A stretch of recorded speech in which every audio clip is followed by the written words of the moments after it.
SCP-1230.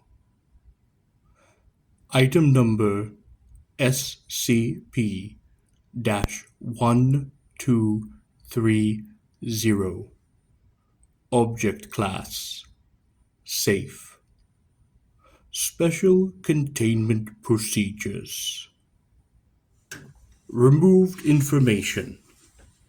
SCP-1230 is to be kept in a secure storage locker at Site-12. Access requires minimum clearance 2, with authorization and supervision by Clearance 3 research and security staff, respectively.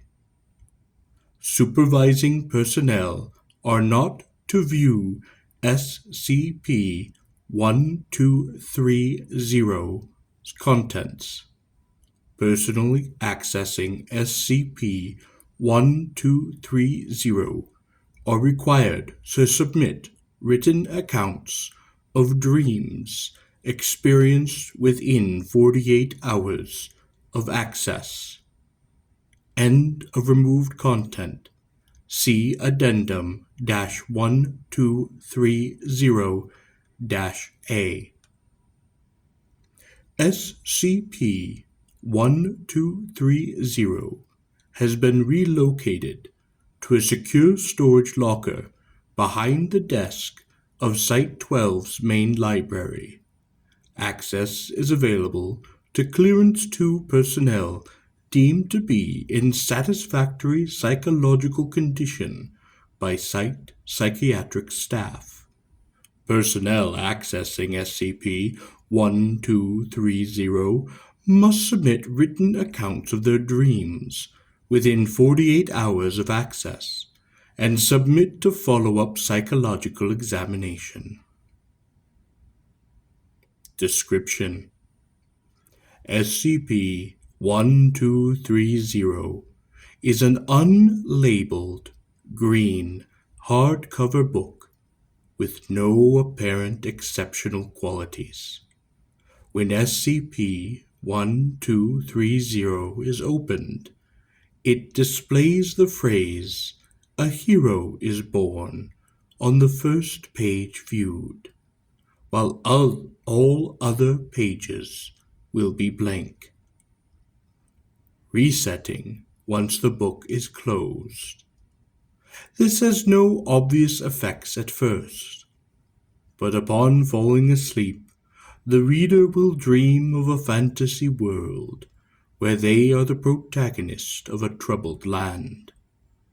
Dreamers are completely aware, and all senses work just as well as when awake. Results vary depending upon the imagination of the reader, and are mostly attuned to fantasies of adventure that the reader would enjoy.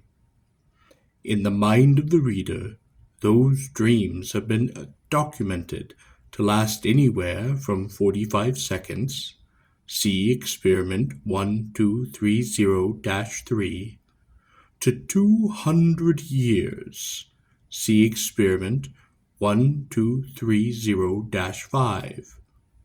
But in reality, the reader will usually never be asleep longer than a few hours, as if normal. Upon awakening, the reader is able to remember every aspect of their dream in detail. In SCP-1230 Induced Dreams, there is always a character called the Bookkeeper.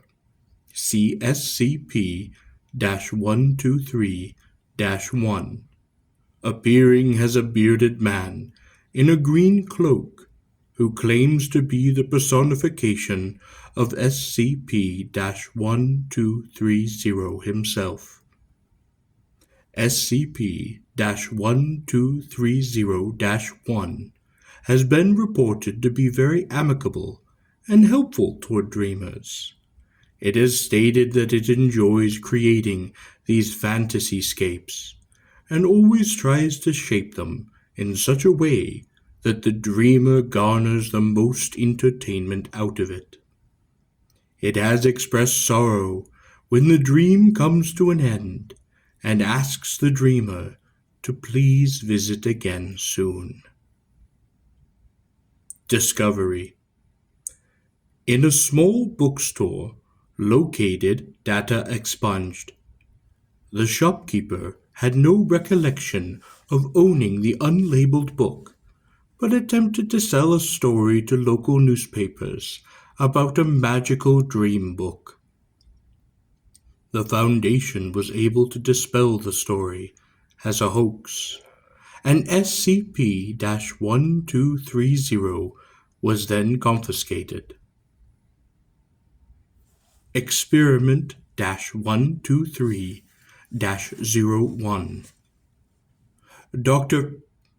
In an attempt to test its effective range, opened SCP-1230 and boarded a flight to his hometown of Redacted, where he spent the night at a hotel. Upon his return, Dr. reported that SCP-1230-1 appeared in his dreams and explained that once you read A Hero is Born, the dream is immediately implanted upon your subconscious, after which SCP-1230-1 is able to manipulate it remotely. Dr. expressed his appreciation for SCP-1230-1's cooperation. Experiment-1230-02. A camera was set up above SCP-1230, and using a mechanical arm, the book was opened. All pages were revealed to be blank. It seems SCP-1230 is only effective when opened by beings that are able to have dreams.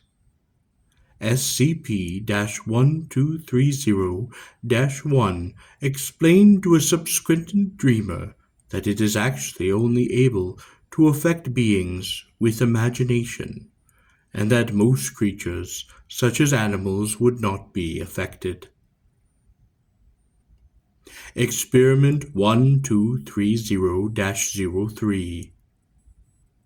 1 D-Class was instructed to open the book, and after much reassurance that his experience would only be dreams, ordered to immediately find a way to kill himself within the dream. The subject was asleep for merely 45 seconds before he awoke with a start and a nervous sweat. He reported being upon the summit of a volcano called the Ashen Spire, upon a quest for Calidus the Blessed Blade. When asked how the subject knew the names, he stated, "It was like I knew them all along." He apparently leapt into the volcano and felt an intense heat before awakening. D-Class requested permission to give it another go. Request was denied. Experiment 1230-04. 1 D-Class was instructed to open the book and attempt to non-fatally injure himself in his dream. After 6 hours, the D-Class awoke and reported that he was able to feel a numbed sort of pain, where it was never so intense as to be unbearable. He also reported meeting an elderly cloaked man who asked him why he was harming himself, but thanked him for not immediately killing himself, like that other rude fellow. Experiment 1230-05. 1230. Professor filed a request for access to SCP-1230 and was quietly permitted, given his Level 4 clearance. Staff members recalled that Professor was almost visibly shaking with excitement. Some reported that Professor was an avid fan of tabletop and role-playing games. Surveillance shows that Professor opened the book, read the phrase, sat down beside the desk, and promptly fell asleep. Staff members were alarmed when Professor did not awake after 15 hours and alerted security. The on-site medical staff were able to confirm that Professor was still alive and in good health. After approximately 24 hours since falling asleep, Professor began to move, reported to have slowly raised his head and looked around the room, appearingly deeply confused. Security entered the room to ensure that he was all right, to which he replied, "Where am I?" He was sent to medical, where staff explained where and who he was. Several minutes later, Professor appeared to have regained his memory and excused himself to the restroom. When 15 minutes had passed and Professor had not exited, a nurse entered to find he had hung himself with his belt. A scribbled message upon the wall revealed his last words: "I can't go back to this." Doctor went to ask SCP-1230-1 what had happened. But upon opening SCP-1230, all of its pages were soaking wet, with the same message upon every page. "I am so sorry.